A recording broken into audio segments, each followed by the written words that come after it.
Hi everyone, it's Lauren. I hope you're all doing really well.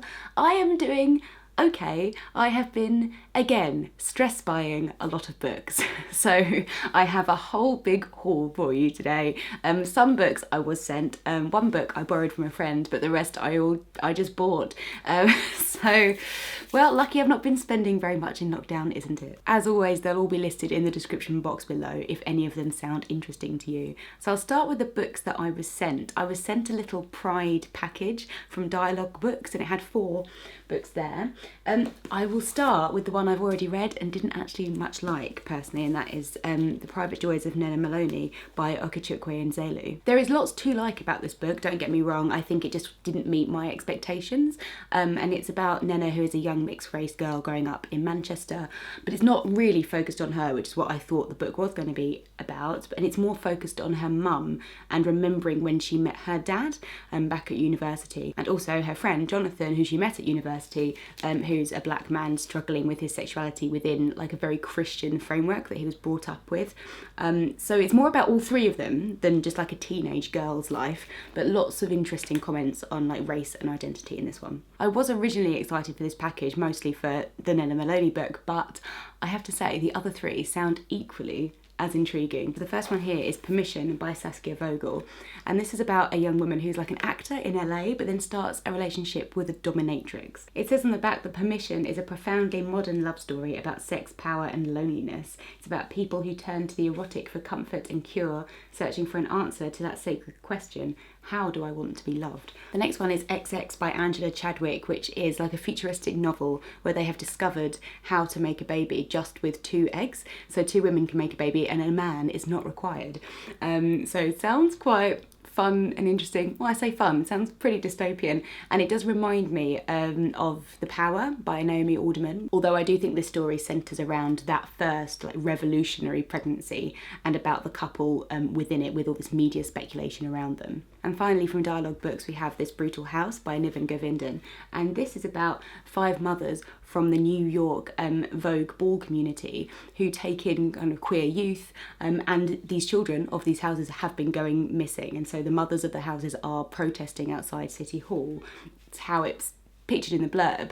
I'm guessing this means like the drag community in New York City. I'm guessing very Paris is burning, but that's just my preconceptions going into it. But it does sound very interesting, and I'm looking forward to read a book set within this kind of culture. I also have a book that was lent to me by my friend Kate that I'm really looking forward to reading. It sounds super interesting, and that is If I Had Your Face by Frances Cha, and this is about South Korea, and she told me that it's stories from different women in South Korea. I don't know if it's real life stories or just like characters, but apparently South Korea has the most instances per head of plastic surgery, and it's really common to get double eyelid surgery out there.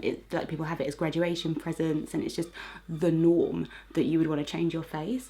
So it's like, sounds like a really, really interesting examination within that, like the standards, like the beauty standards of the time and the pressure, but also how that's intertwined with racism.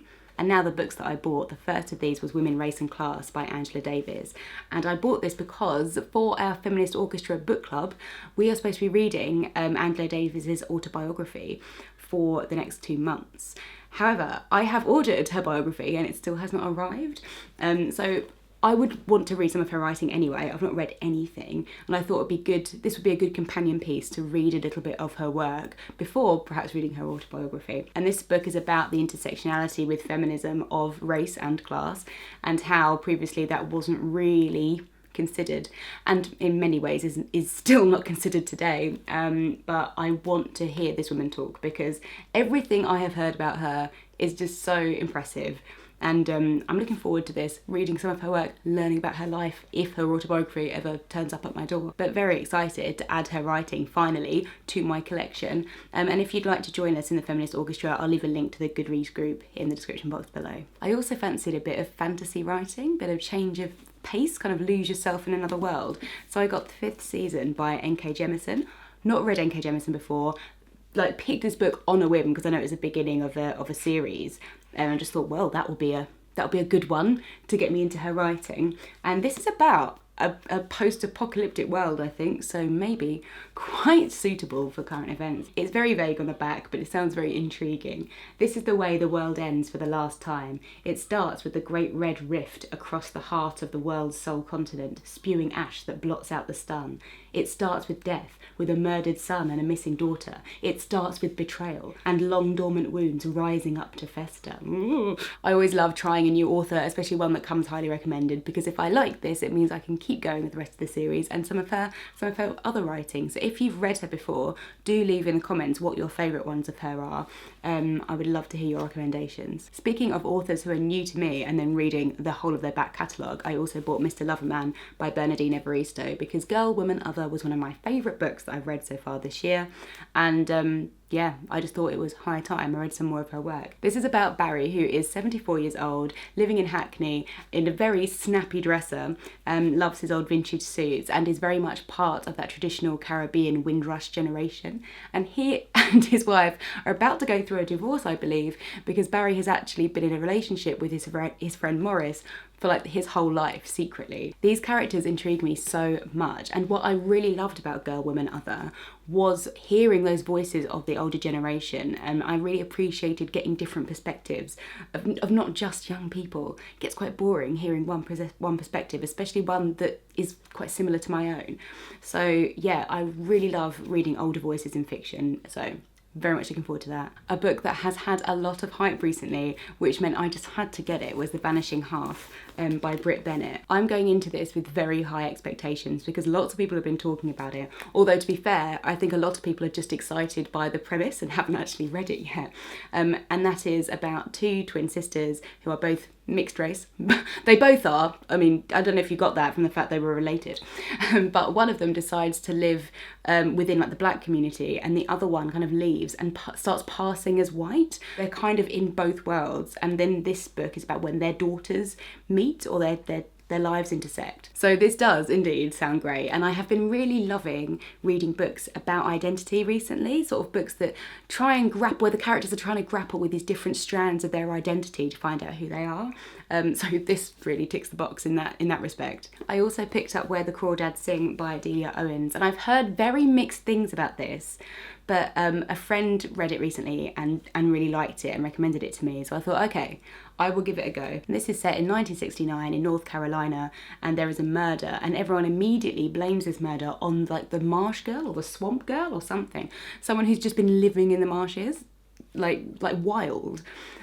So I mean, sounds pretty interesting, and we sort of learn about this girl Kaya and how she's been living in the marshland, and I'm assuming the rest of her history. I also picked up The Lonely Londoners by Sam Selvon, and this is a book that I recommended in my video with about brilliant black authors. And I think this was the only book that I recommended that I hadn't actually read, but it's just one of those like seminal works. This is a contemporary novel about the Windrush generation and what it was like for them arriving in London thinking, oh, this is going to be brilliant, like coming home to the mother country, and then everyone being dreadfully racist when they arrived there. I think this is so important to read people's perspectives at the time, as well as kind of current fiction looking back. So really excited for this one. And finally, we have a supremely beautiful book, which is The Girl with the Louding Voice by Abi Dore. And this is about a woman in Nigeria who is sold by her father to a husband, and then she has to leave her husband and is sold again to become a domestic servant, and she's constantly bartered with, traded against, and just moved around like she's property within each of these roles that she inhabits as like a daughter, a wife, and a servant. But she has a voice, and she wants to make that heard on her behalf and the other women who are in her kind of socio-economic situation. So yeah, it sounds fascinating, and I've heard very good things about this. I think it won the Desmond Elliott Prize, and also just gorgeous, just from a purely shallow aesthetic perspective. As always, I would love to hear if you've read any of these books already. Let me know which of these you would like me to read first. Which ones are you excited for me to read and then review? And give me recommendations of what your favourites were. My last video was my favourite reads of 2020 so far, so do watch that if you haven't already, because you can get some absolutely fantastic recommendations there. There's 8 books that I'm head over heels in love with, and do consider subscribing if you're new, and I will see you in my next video. Bye!